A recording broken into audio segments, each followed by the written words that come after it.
No one but me is going to understand the significance and monumental impact that this moment is. It only took me 20 years. Ladies and gentlemen, I finished The Fellowship of the Ring. Hello, friends. Welcome back. My name is Kate, and I am your autistic book reviewer. And today, yes, as you saw in the intro, I am going to be talking about 20 years of trying to read The Fellowship of the Ring and how this is the year that I finished this book. Now, I didn't actually read this one.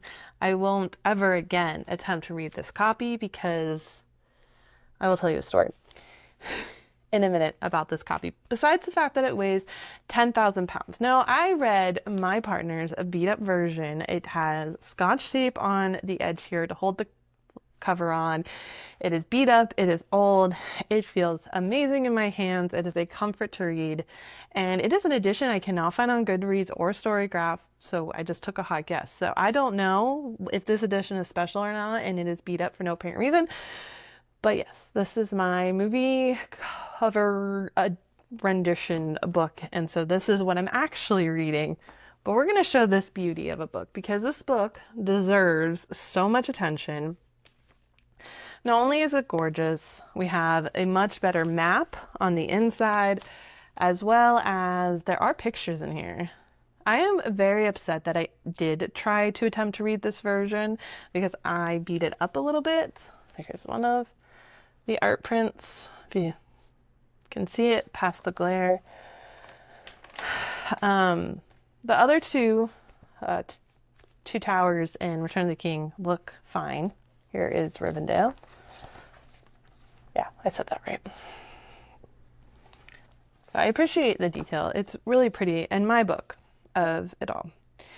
But yeah, I'm sad that my younger self attempted to read this version because one, that was going to make this goal impossible, but two, because I just don't like how I beat it up. Now it is a never touch version. It can stay as pristine as humanly possible. I think I also broke the spine somehow because it's very wonky. But enough about younger me 20 years ago. She was about circa 15, deciding to read Fellowship of the Ring. Now, circa 15-year-old Kate had already read The Hobbit, actually. It was an audiobook version was her first taste of The Hobbit. It was something that her mom was like, I think you'll like this. Let's listen to an audiobook. And it was the first time I think I had ever read a book through audio, and I remember enjoying it. I remember laying in bed with my mom and listening to it. I don't remember if we finished it all on audio or if I ended up switching to a printed format of the book, but I have read The Hobbit. I think I've read it more than once. It's definitely a huge part of me. Now, The Lord of the Rings does play a very big role in my family. My sister is actually named after the town of Bree, not the cheese, not a nickname to something else. She is named after Bree in the Fellowship of the Ring. So I've always felt this huge pull to the book. I grew up watching the movies. They came out when I was in a very impressionable age to watching them as well. So Lord of the Rings it's embarrassing to say that it took me 20 years after getting this edition of the book to read the series. Story time though. I'm sorry if I cry. This is also why it's extremely monumental to me, is that edition, that beautiful edition I have of the book series, was the last gift my grandfather ever gifted me. He passed away shortly after I got them, and so they hold a very dear place in my heart, and they are very meaningful to me, which is also the reason why I don't want to fucking touch them again. Like, if I ever have a kid, this shit is staying on the top shelf, honey. You can't touch this till you've graduated college type of thing. Because I don't want anything to happen to them. They will be one of those things that are put in a box if a hurricane comes and we only can save like 10 things. This is one of the 10 things I'm grabbing. So to finally get to a point where I could sit down and focus and finish book one, part one, it's this whole thing. And it's I feel like those people who shave their heads or go on the massive mile hike Appalachian Trail kind of thing, or they summit a mountain, or one of those monumental, life-changing moments for them. And I feel like I have summited my mountain. I am on my way to Mordor, and I am here. What made 20-year later Kate different in being ready to read this book? I think a lot of things. One, have gotten back to my slower pace reading. I was voraciously reading for many years, like 200 to 250 plus books. I was looking for things that were quick and catchy. I was in this consume all time frame. Like if you didn't make me feel something and if you didn't have good plot twists, like I was not for you. Whereas as a kid, I read a lot of classics. I read a lot of slow burns. I remember like reading Les Mis and Jane Austen and Catcher in the Rye and Fountainhead. Like I remember sitting in these big, thick books of immense world building and all these things going on and just living in them and loving how long they were taking me. But that was something that I kind of like lost during college, and I'm not surprised. Life was very tumultuous. I was reading more for escapism instead of quality. I was looking for the quick read that would consume me because I didn't have a lot of time, especially in college to read books. And so, if you want to hit that workout, you gotta. Plus, I think the style of books that were coming out at the time also just existed in a different format then. At the beginning of this year, though, my reading completely changed. I discovered I had autism. I could not read for a while. I was getting these massive migraines. Like all this stuff happened, and I was starting to find myself sitting in these deeper places and deeper pockets of reading and wanting to live in worlds. The Rings of Power had come out. What did I watch? Honestly, it was probably The Rings of Power. I watched season 2 last year, I think it was, or the beginning of this year. I watched season 2 of The Rings of Power, and it just consumed me. I wasn't there for the story. I wasn't there for the plot, but I was there to live in the world of Lord of the Rings again. It reawakened my extreme passion of Lord of the Rings. Now, this doesn't mean I haven't watched the extended edition a billion times since it came out. No, I'm just saying that it brought fresh light and it reawakened how much I love Middle Earth and how much I love all of that. And I was just like, I can't wait for season 3. So I want to dive into more of the lore and the world and the folklore of Middle Earth and all this stuff because I love world building connections and watching Rings of Power and how everything initially happened from the little bits that are touched on in the first trilogy of books is just so interesting. And Galadriel is probably one of my favorite characters ever. And just all this stuff. And so I was like, you know what? But if I'm ever going to do this, I have to start with the classic. I've already read The Hobbit, but now I gotta go and I have to read the classic version of the books. In this time frame, I've also just reawakened my super epic fantasy reading. Like I've read Wheel of Time, not all of them, but was reading Wheel of Time as a kid. I was reading Dragonlance books as a kid. I'm essentially just reverting back to being a kid. Let's be honest. I find that when people are diagnosed with autism, they fucking regress. And what did I do? I regressed and I went back to reading like a child, which I know that sounds funny. You would think I'm in picture books. I know. No, I was a very fast reader as a kid. I read ferociously. I read thick books. I read a lot. And the thicker the book, the better because it meant less amount of times I had to beg my parents for a book. And so I dug around in boxes because for some odd reason, even though all my library books here are fucking unpacked, my library's unpacked, I did not unpack my paperback copy of Lord of the Rings. I know I said earlier that they're my partners, but like what's his is now mine kind of thing, He doesn't own my books. I now own his books. And then there was this whole freak out that somehow we had donated them and moving back across country because I would have thought I didn't need them anymore or I'd ever get to read it. Like I had given up on ever thinking I would ever fucking achieve reading Lord of the Rings.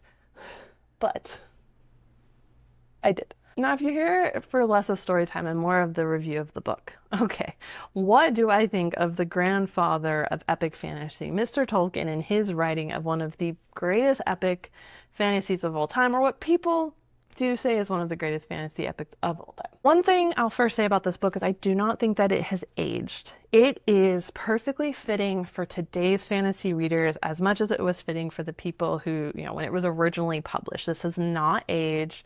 It fits. The writing, even though sometimes can feel heavy-handed and stodgy, fits the vibe that Tolkien created by producing Middle-earth. I mean, we're not talking about a modern day society here. We're talking about, they have bows and arrows and swords, and they don't have electricity as far as I know. Magic exists, like all this stuff. And so the writing style 100% fits, and I can see in so many ways the epic fantasies that I've read or I'm reading right now, how much they have been influenced by Tolkien. I'm also extremely surprised at how religiously the movies do stay to the books. And I see where things they took out. I kind of agree, because those are honestly the sloggier parts of the book. The in-between moments, the travel from Bree to Rivendell, we totally needed to condense that. They did show the biggest parts. The creative liberties, if you follow my Instagram, you would have already seen my rant of saying shall not to cannot, and like all that perfectness. Creative liberties were perfectly stretched and taken at that point. But yeah, just the style of the casting that they did, the setting that they did, all of the stuff. I mean, maybe if I had read these books before seeing the movie, I would have a very different vision of what the setting and the characters would look like. But I find I'm perfectly enjoying what I was already handed. The other part about it is that because I have seen the movie so much, no, like so much, it is a lot easier to follow the writing of this book and to follow the plot when I can already anticipate what's going to happen. This left me room to be able to dive deeper into the word choices, to dive deeper into the history and the connections. Knowing some Ring of Power too, and that backstory has been a lot of fun to see the connections, to see the characters mentioned, or the histories played out, or the poems written. And so it gave me time to, instead of juggling 1,000 things about the plot, I was able to better grasp what was going on and to see the bigger picture of everything. Modern day epic fantasies, I appreciate, or at least some of them, because I do know I'm reading Assassin's Apprentice right now, and this does not equate to that. But I appreciate that now in modern day epic fantasies, there's a lot better dialogue, because the dialogue here is long and paragraphal and telling an old school. If I have to complain about anything about this book, it is the dialogue. I would like a little bit more one-on-one. I like a little bit more immersion. I like a little bit more presence. I don't like this broad sweeping third person omni. Ugh, if you're gonna ask me to spew technical words at you, I don't know how.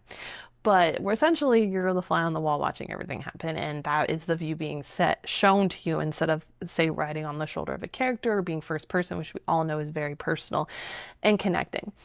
I like the personal and connecting. I want to be more immersed. Though the descriptions are great in here, but they're not as immersive. I think that the reason I was so immersed is because I already had an image in my head of what I thought the area looked like. So there's the other thing. I could be liking this book because I am so influenced by the visual aspect that I was given by watching the movies first. So now that makes me sad.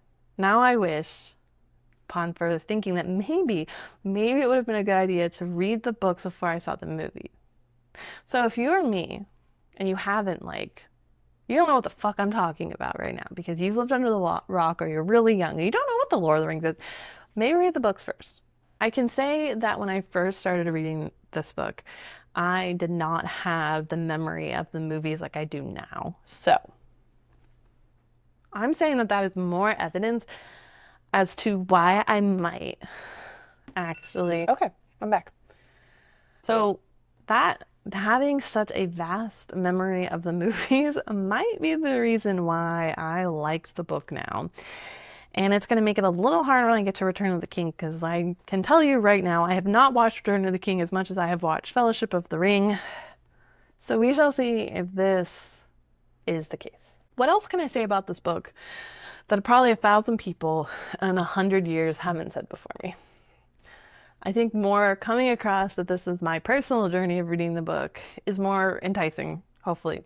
I do think that if you're autistic, you might really like this book as well because I felt that there was a more factual based, really well developed, logical side to the story that maybe we don't always see in writing and fantasy, which might make the reason that you're not a reader, because I can say that there are choices when I'm reading books that I just want to rip the author by the head and be like, where's your brain? Where's your fucking logic? Because your choices do not make sense in the scheme of the human psyche. I also recommend if you are going to give this book a try, do it in small chunks. You really have to retain the information that you're reading to understand what's going on. I read 10 pages a day of this book, only 10, and I am keeping that up with Two Towers, Twin Towers, Two Towers, oh shit. The Two Towers. I'm only reading 10 pages a day, and I highly do recommend that because there is just a lot of information that you have to pay attention to, and my brain does get a little bit weary. I mean, come on, also, like, the print is massively tiny. I need a break. Thank you so much for watching this video. I really appreciate you supporting the content that I'm putting out. Now, if you have not bought your own copy of Lord of the Rings and you're interested now, make sure to use my bookshop.org link below. It does help me to keep putting out content for all of you. Otherwise, please make sure to rate, review, and subscribe so other people who have the same taste as you also are able to find this content. I can't talk. Anyway, thank you so much, friends. Happy reading.